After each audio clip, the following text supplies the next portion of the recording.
Bank খাতে আড়তদার তৈরি করেছে বাংলাদেশ ব্যাংক। এই আড়তদারদের অনিয়ম গোপন রাখতে বাংলাদেশ ব্যাংক সাংবাদিকদের প্রবেশে বাধা তৈরি করছে বলে মন্তব্য করেছেন সাংবাদিক নেতারা। ইকোনমিক রিপোর্টার্স ফোরাম ইআরএফ আয়োজিত সাংবাদিকদের প্রবেশাধিকারে বাংলাদেশ ব্যাংকের নিষেধাজ্ঞা আরোপ বিষয়ে নেতাদের অবহিতকরণ শীর্ষক আলোচনা সভায় সাংবাদিক নেতারা আরও জানান, যে কোনো মূল্যে বাংলাদেশ ব্যাংকের প্রবেশ অধিকার নিশ্চিত করতে হবে। বাংলাদেশ ব্যাংক কারো বাপদাদার সম্পত্তি নয় বলেও মন্তব্য করেছেন সাংবাদিক নেতারা। অচিরেই যদি এই সংকটের সমাধান না হয়, তাহলে বৃহত্তর আন্দোলনে যাবার হুঁশিয়ারি দেন তারা।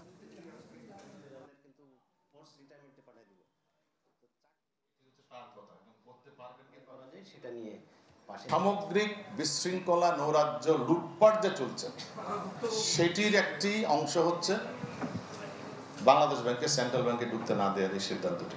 7-8টা ব্যাংকের মালিক একটা গ্রুপ, কি করে সম্ভব আমাকে বলুন তো? এটা আর একটা ব্যাংক নিয়ে নিল কি সুন্দর করে কৌশল করে।